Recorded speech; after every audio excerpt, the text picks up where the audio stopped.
I stared at the invitation in my sister Victoria's hand, its gold lettering catching the afternoon light streaming through our parents' living room windows. She didn't even bother to hide her smirk as she pulled it back just before I could reach for it. "Sorry, Olivia," she said, her voice dripping with false sympathy. "The Mason estate has very strict standards. We can't have someone like you bringing down the atmosphere of my perfect day." At 32, I was used to being the family disappointment. While Victoria climbed the social ladder, married a wealthy businessman, and lived the life our parents had always dreamed of, I had chosen a different path. One that, in their eyes, was hardly worth mentioning. "Someone like me?" I repeated, keeping my voice steady despite the familiar ache in my chest. Mom stepped in, her designer dress rustling as she moved. "Darling, you have to understand. The Mason estate is the most exclusive venue in the city. The waiting list is years long.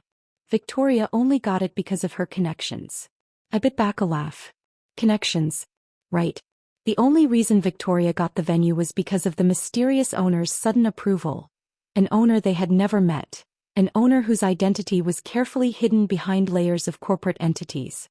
An owner who was currently standing in their living room, being told she wasn't classy enough to attend her own sister's wedding at her own estate. "Besides," Victoria continued, arranging herself elegantly on the Italian leather sofa, "you probably couldn't afford the appropriate attire. The dress code is strictly black tie. No off-the-rack department store dresses allowed." I glanced down at my simple black dress. Chanel actually, though I'd never bothered to tell them that. Just like I'd never bothered to tell them about Mason Holdings, the company I'd built from scratch over the last decade. The company that now owned not just the Mason estate but half the luxury venues in the city. "Victoria's right," Dad chimed in from his armchair, not even looking up from his phone. "This wedding is about connections, networking. Important people will be there. We can't risk any embarrassment." The irony almost made me laugh. The important people they were so worried about. Most of them worked for me, though they didn't know it. The catering company, the event planners, the luxury car service. All subsidiaries of Mason Holdings. "I understand," I said quietly, watching Victoria's face light up with triumph. "The Mason estate is quite particular about its events." "Exactly." Victoria clapped her hands together. "I'm so glad you understand. The owner is apparently incredibly selective. Nobody even knows who they are, but they only approve the most elite events." Mom nodded enthusiastically. "The mystery adds to the prestige. Victoria's wedding will be the social event of the season."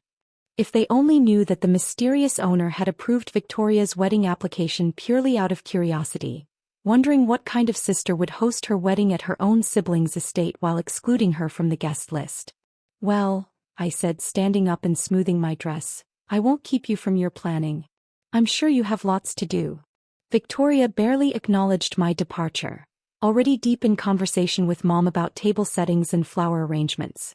Dad continued scrolling through his phone, probably checking stock prices or golf scores. As I walked to my car, a modest Audi that had once prompted Victoria to ask if I needed financial help, I pulled out my phone and dialed my assistant. "Sarah? Yes, I need you to prepare the Mason estate for a wedding next month. Yes, the usual setup, but with a few special modifications. I want everything perfect. After all." I smiled, thinking of tomorrow's meeting with the wedding planner, where Victoria would learn exactly who owned her dream venue. It is my sister's big day. In my rearview mirror, I could see Victoria and Mom in the window, probably discussing which celebrities they hoped would attend. They had no idea that tomorrow their perfectly planned social coup was about to become something entirely different. I started the car, thinking about the meeting scheduled for 10 a.m. Victoria, her wedding planner, and the representative from Mason Holdings, me. The sister they deemed not classy enough to attend was about to reveal herself as the owner of the very symbol of exclusivity they worshipped. As I drove away from the house that had never really felt like home, I couldn't help but smile. Sometimes the best revenge isn't about getting even. It's about revealing who you've become while they were too busy looking down on you to notice. The Mason Estate's mahogany-paneled conference room felt different that morning. Perhaps it was the knowledge that in a few minutes, my carefully maintained secret would finally be revealed. Victoria's wedding planner, Madeline Shaw, sat primly at the massive table, tablet in hand, while my sister fidgeted with her 4-carat engagement ring. "The owner is never late," Madeline whispered nervously, checking her watch for the 5th time. This is most unusual. I stood by the window watching gardeners tend to the estate's famous rose gardens I had personally redesigned 3 years ago. Neither of them had noticed me yet, too focused on the double doors through which they expected the mysterious owner to enter. Honestly, Victoria huffed, don't they know who I am? The Prescotts don't wait for anyone. I checked my own watch. 10:05 a.m. Perfect timing. Actually, I said, turning from the window, the owner is already here. Both women looked around the room in confusion before their eyes settled back on me. Victoria's perfectly plucked eyebrows drew together. Olivia? What are you doing here? This is a private meeting. I walked slowly to the head of the table, pulling out the leather chair reserved for the estate's owner. I know exactly what this meeting is. After all, I scheduled it. Madeline's eyes widened first. She was sharp, I'd give her that. Miss Harrison, you're not here as a family member, are you? No, I said calmly, opening my laptop. I'm here as the owner of Mason Holdings, parent company of the Mason Estate and 16 other luxury venues across the country. The silence that followed was deafening. Victoria's face went through a remarkable series of expressions: confusion, disbelief, horror, and finally, a dawning realization that made her sink back in her chair. That's impossible, she stammered. You can barely afford a decent car. You work in some tiny office downtown. That tiny office is actually one of our satellite locations. Mason Holdings headquarters occupies the top 3 floors of the Harrison building downtown. I paused, enjoying the irony. You know, the building Dad always bragged about having an office in? He's been my tenant for the past 5 years. Madeline was frantically scrolling through her tablet, no doubt confirming everything I was saying. Her face paled as she connected the dots. The Harrison building, the Wellington Hotel, the Gardenia Resort. She looked up at me with newfound respect and fear. You own them all. Among others, I confirmed, pulling up the contract on my laptop. Now about this wedding. There seems to be a serious oversight in the guest list. Victoria finally found her voice. You can't do this. We've already sent the invitations. Everyone who's anyone will be there. Yes, I said softly, everyone except the owner of the venue. Interesting choice, Victoria. I didn't know, she practically wailed. How was I supposed to know? Would it have made a difference? I asked, meeting her eyes. If you had known I owned the Mason estate, would you have treated me any differently? Would I suddenly have become classy enough for your perfect day? Tears started to smear her expensive mascara. Please, Olivia. You can't cancel my wedding. Do you know how many important people are coming? What it would do to our family's reputation? I let her words hang in the air for a moment, remembering years of exclusion, of condescension, of being the sister they were too embarrassed to acknowledge. Your wedding will proceed as planned, I said finally, watching relief flood her face. But with some changes. I slid a new contract across the table. First, I will be attending, not as a guest but as the host. Second, the wedding will be combined with a charity gala benefiting educational scholarships for underprivileged students. Third, your guests will be asked to make donations instead of bringing gifts. But my registry, Victoria protested weakly, will be cancelled, I finished firmly. The Mason estate's reputation isn't built on exclusivity, Victoria. It's built on making a difference. Something our family seems to have forgotten. Madeline was already nodding approvingly, no doubt calculating how this charitable angle would actually enhance the event's prestige. You have until noon to decide, I said, standing up. Either accept these terms or find another venue. Though good luck booking anywhere else at this short notice. Most luxury venues in the city are also owned by Mason Holdings. As I walked to the door, Victoria called out, her voice small and uncertain. Why didn't you ever tell us? I turned back one last time. You never asked. You were too busy telling me who I wasn't to ever discover who I was. The day of Victoria's wedding dawned clear and perfect, as if even the weather knew better than to disappoint the owner of the Mason estate. I stood in my private office overlooking the grounds, watching the final preparations unfold below. The gardens were transformed into an ethereal wonderland, with crystal chandeliers suspended from century-old oak trees and thousands of white roses creating natural archways. The past month had been Interesting. Once the shock wore off, our family dynamics shifted dramatically. Mother suddenly remembered she had my phone number, calling daily with transparent attempts to understand my little business empire. Father tried to casually mention Mason Holdings to his golf buddies, pride and embarrassment warring in his voice. But it was Victoria who surprised me most. A week after our meeting, she appeared at my corporate office, the real one, not the satellite location she'd previously mocked. She came alone, without her designer handbag or superior attitude. "I've been reading about Mason Holdings," she said quietly, placing a stack of articles on my desk. "The scholarship programs, the community initiatives, the sustainable development projects. You didn't just build a business, did you? You built something that matters." Now, watching her wedding preparations, I saw evidence of how that conversation had changed things. Instead of the ostentatious display she'd originally planned, the event had evolved into something meaningful. The guest list now included recipients of our scholarship programs alongside society's elite.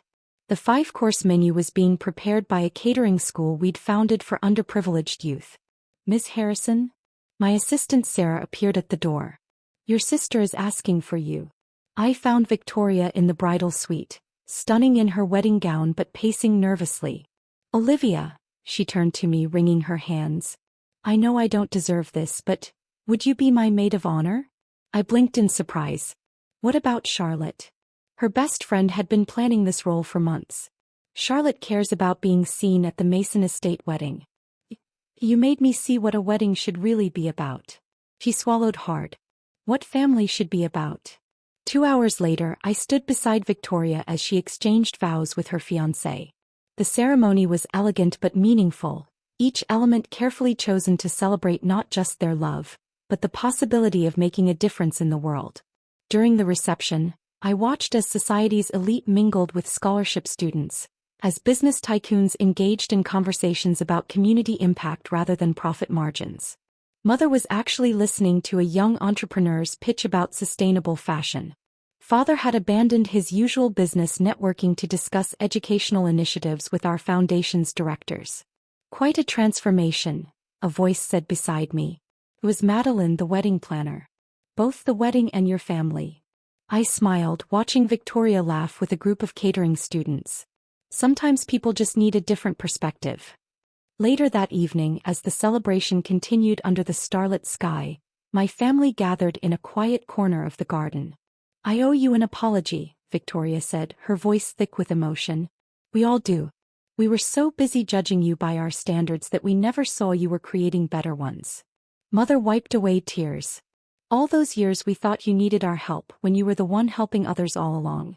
"The Mason estate isn't just a venue," Father added, looking around at his transformed family. "It's a reminder that true success isn't about exclusivity, it's about inclusion." I took in the scene before us. The charity auction in full swing, the scholarship recipients sharing their dreams, the genuine connections being formed across social boundaries. I gestured to it all. This is what luxury should mean. Not keeping people out but bringing them together for something meaningful. Victoria squeezed my hand. "You didn't just own the venue, did you? You owned the true meaning of class all along." As the evening drew to a close, I walked through the gardens of my estate. The sister they once banned from a wedding had transformed not just the event, but their understanding of what really matters. The venue they thought was too classy for me had become a symbol of a different kind of class, one built on purpose rather than privilege.